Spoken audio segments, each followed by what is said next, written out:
Greetings and welcome back, ladies and gentlemen, to Let's Play Metroid Prime. I'm X-Paradigm Gamer, and in this part, we're going to be entering a brand new area of Tallon 4 at long last, after spending the last 3 episodes or so in the Chao Ruins. And it's from here on out that the game starts to get a little more backtracky and a little more, and for the sake of keeping things moving, we're not going to be spending like huge chunks of time in single areas of the game anymore. So if things felt a little I don't know, like they weren't going much of anywhere in the last couple of parts, then I apologize, but that's the way the game was created, so I don't have much control over that. I'm going to save real quickly just so I don't lose any of my progress here. I'm very concerned about that. Whenever I do save from now on, I'm just going to be cutting it out, because you guys don't need to see that shit. It's just kind of a waste of your time. But just kind of show off those cool looking save machines here. I wonder what the scan log says. Save station. Alright. I'm sure it explains like how it refills your health and stuff. Because if you do look at that sort of thing, it will tell you, which is always fun.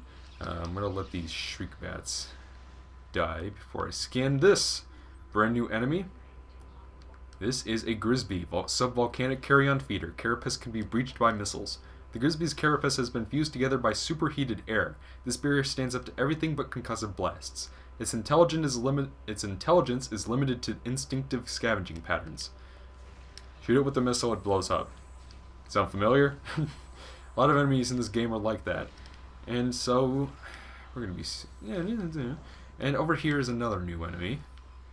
And I forgot about the last time I played, so... This here is the Burrower, tunneling insect predator. The Burrower is similar to the beetle, though it prefers to spend more time underground and it seeks out seismic disturbances than surfaces to attack. It has enough cunning to realize when something is too large for it to handle. Beyond that, it is fairly ignorant. What it lacks in brains, it makes up for with aggression. So they pop out of the dirt and shoot at you, and then you kill them. So, ladies and gentlemen, this is the Magmore Caverns. And... it's probably my least favorite area in the game. Maybe. It's definitely not one of my favorite places. And the biggest reason for that is that nothing important really oh, I should probably scan this. This is a Magmore, the titular inhabitant of the Magmore Caverns, fire-breathing serpent that dwells in the lava. Magmores prefer extreme heat zones and are susceptible to frigid attack forms. Sightless, they navigate the lava currents using their sonar receptors. Magmores have a keen sense of smell, enabling them to pinpoint targets with startling accuracy. So, the hint there we got is that if you have a cold-based weapon, which I'm not saying even exists in this game yet, wink wink, you can take them out a lot easier. So this here is a puffer, unstable gas-filled organism will rupture on contact. Puffers fill their bodies with lethal metavibrium gas and float about in search of food. If ruptured, the gas within the puffer is violently released. Despite their fragile bodies, puffers are aggressive hunters. The gas cloud they release upon death is often fatal to the creatures that bring them down as well. And if you've played Super Metroid, those guys might look a little familiar. They were in Meridia, I think. There's this part where you could fall down this one sandfall and then you go downwards, and these guys would come after you. I think they were called bowls in that for some reason. Not sure why, but they were. And those Bamus are also in the wrecked ship as well. But so getting back to what I think about this area, it's just it doesn't really have anything interesting in it. There are a couple of important power-ups that we need to grab here, but there aren't any bosses. And really, this area only exists as a transitional area from place to place. Right here, we have another new enemy. This is the Triclops, hard-shelled creature with powerful jaws. The Triclops is a hunter-gatherer. It collects small creatures and bits of foodstuff, then deposits them elsewhere for later consumption. The hard tripartite mandibles it uses to move earth and rock are quite strong and difficult to escape once ensnared. These guys are annoying as fuck. And that's the easiest way I can state that, because if they grab you, they will take you all the way back to the beginning of the area that you're rolling around in. And even if they're next to the exit that you want to go in, it'll go out of its way to go all the way back the way you came and deposit you out that way. They're just spiteful little creatures. I hate them. But Speaking of which, there are tons of them down in this little area here, but we have to go here if we want to get 100%. Pretty simple shit.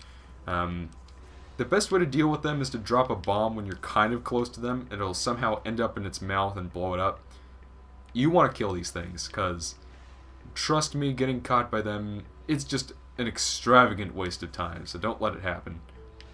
Yeah, there, and I was just making sure it died, so that when I come back out, that's not a tissue. Not a tissue. What am I saying? Alright, over here. Now this room is it just me, or does it look a lot like that one room in the Fire Temple from Ocarina of Time? You know, that room where that, you know, pixelated 2D wall of fire chases you? Like, doesn't it look like that room? Is it just me? Maybe? Oh, where am I? Oh, okay. Got lost for a moment there.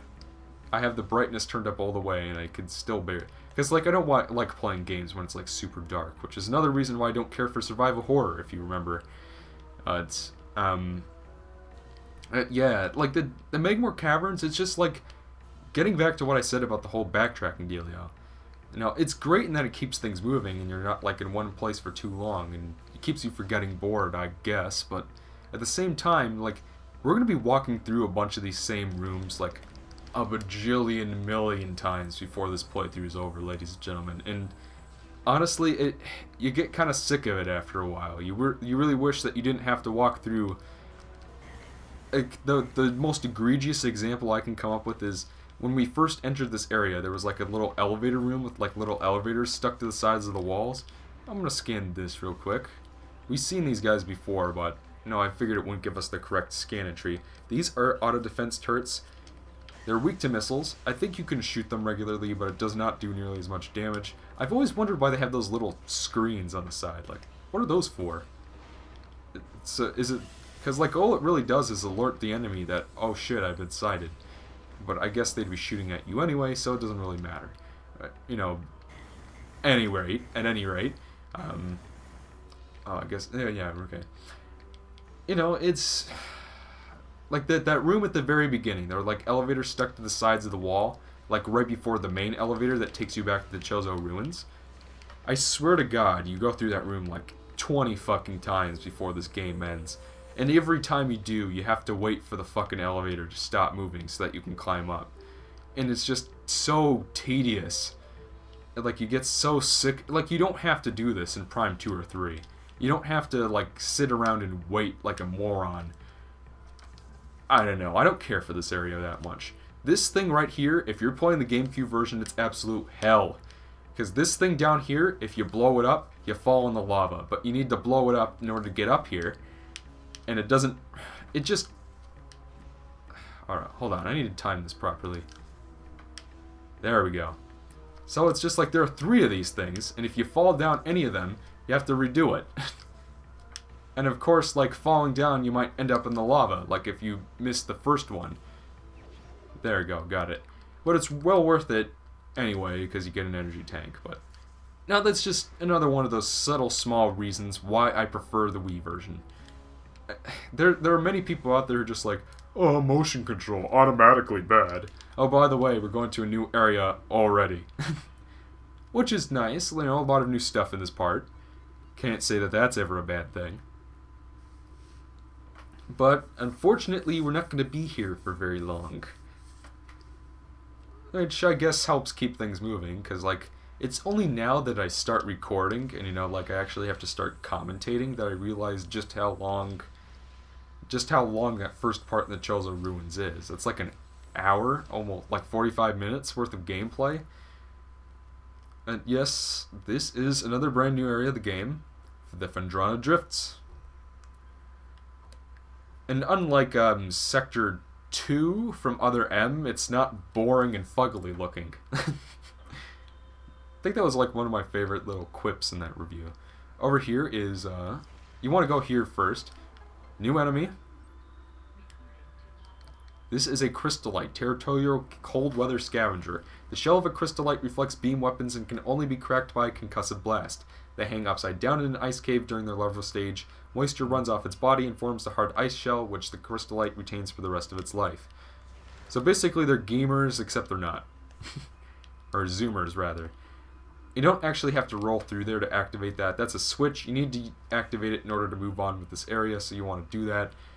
Down in there, if you go down that cave over there, there's a save point, so if you need that, there's one over there. I mean, like, odds are, if you're watching this, you probably played this already. You might, you know, honest guess. Flying around here is another new enemy that hopefully won't fuck me over while I'm trying to scan it. Hoi, come on. Alright. This is a flicker bat, scavenger with optical camouflaging that renders it invisible to the naked eye. Flicker bats are deceptive creatures. The only way to track them reliably is with X-ray imaging. They fly ceaselessly, hunting insects and other small prey that float in the air currents. Flicker bats tend to fly in cyclical hunting patterns using primitive sonar to navigate. Those guys aren't too big of a deal, because, like, I think they're only really in this area, and most of the time they're not in an area where you could conceivably touch them. This is a scatter bamu. Pulsing tendrils of energy extend from the creature's body. Like all bamus, these creatures can only be harmed by electrical energy. Proximity to these life forms may result in electrical visor interference. It is possible to avoid engaging scatter bamus by rolling into the morph ball and slipping between the rotating energy streams. So, for now, there's a weapon we're going to get pretty soon, relatively soon, that allows us to kill these things, but for now we can't do that. And here is another new enemy. Fuck these things. This is a baby she-goth. Glacial predator. Ice shell protects vulnerable dorsal area. Young she-goths grow a resilient shell of ice on their backs that serves to protect a layer of vulnerable flesh. With this being their only weak point, baby she-goths will turn quickly in order to not allow predators the opportunity to strike at their backs. Powerful hunters, they fire bursts of ultra-cold gas at potential prey. They feast on their frozen victim. These things are creepy as fuck. I mean, just look at it. It's got, like, a xenomorph face. Just one of many references that Metroid has made to the Alien franchise. And you have to, like, shoot, like, 4 or 5 missiles at their backs in order to get it to expose, and then, like, another one to actually hurt them. And is it just me? Like, their models don't look all that great. I mean, just look at the way that they lit it. Look at how what the flesh looks like. Like, they didn't texture that properly. You know what it reminds me of is another Ocarina of Time reference here, but there is a part in Ocarina of... Whenever you get, like, a new item, you know, when you open up the chest, you'll see, like, a full 3D model of whatever it is you got. Like, you got the slingshot, and then the slingshot would look, like, super freaking shiny for whatever reason. Like, the texturing would... It just looked like they put, like, a random solid color fill on for texturing and then just lit it really weird. That's what that looks like. Right here, another new enemy. And you might be noticing a pattern by this point. This is the ice burrower. Burrower adapted to sub-freezing climates. A hardy life form, the ice burrower has adapted to the frigid climate of Phendrana. It spends most of its time tunneling through the frozen soil, but will occasionally surface to attack passerby. You might notice a pattern here. All the enemies in Phendrana Drifts, pretty much without exception, beyond those flicker bats, are just regular enemies from the rest of the planet, except not. It's an ice burrower. It's the same thing as a regular burrower, except it's made of ice. Well, actually, it isn't even made of ice, so what was the point of making a separate enemy that does exactly the same thing, but the only difference is its name? Yeah, but these things, they take a million hits to kill, they look really creepy, their models don't look all that great, they chase after you, which is something that most enemies in the game don't do. They just stand out and not in a good way. I don't like them. I'm sorry. Now we're getting close to an important power-up. Down here, and this one's pretty easy to miss, is some lore from the Chozos.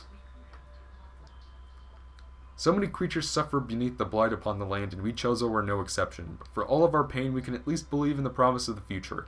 We come to believe that a time may never come when we can once again open the door and banish the darkness we've contained. Even so, our vigilance will forever remain. We believe that on some far-off day, a savior will come and continue what we have begun. For that savior, we will leave our ancient weapons and armor. The soul who can gather them will be the entrusted one, the only being who can reverse the evil that grows here. So, that you might have noticed that, you know, it's kind of convenient Samus found all of the stuff she lost here on Tallon 4 in the Chao Ruins. It's because the Chozo knew she was coming. Apparently she has a great big task set before her that involves the great poison in the meteorite that we read about in the lore. But something to mention is that Samus was actually raised by Chozo. Old Bird and Gray Voice were her caretakers. Her parents, this is a new power-up, the Boost Ball. Her parents and her grew up on an Earth colony called K2L, and it was attacked by space pirates and Ridley. And in the process, Samus's parents were killed, and most of the humans on K2L were annihilated. But Samus survived because a pair of Chozo happened to visit the planet afterwards or during. I read the manga like one time, so my memory is a little fuzzy. The Chozo took her in, they took her to Zebes. She was raised there, they injected her with Chozo DNA, which is why she can do that flippy jump thing that she always does. At least in the 2D games, not so much here, but no, it was another M.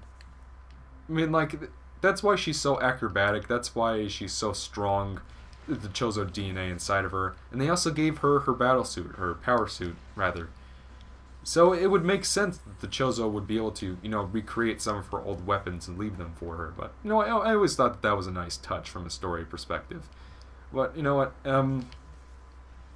we're running pretty late in this part. There's one more thing I want to show off before we end things here. It's relatively quick, so don't worry. I'm not going to keep you too much longer. But, I again, like, if you want the full story, you have to read the lore. And that's something I really like. It kind of hands control of the story to the player in a way. And, I always thought that was cool. But yes, Meta Ridley is still at large. His incredibly pixelated shadow is very threatening. Oh my god. Like, how did they make it look that bad? I know this was 2002, but, seriously. I think I'm going to use that save station, but, in the next part, we are going to be continuing exploring Metroid Prime, and I wonder if it has the reference I'm thinking of. No. No, I didn't think so. But, at any rate, in the next part, we're going to be heading back to Tallon Overworld. Yes, we just got here, and we already have to leave. We only came here for one thing. Oy. But in the next part, we're going to be backtracking to Tallon Overworld and grabbing an important new item. Maybe getting some more background in the story. But, until then, I'm X Paradigm Gamer, and I'll see you guys next time.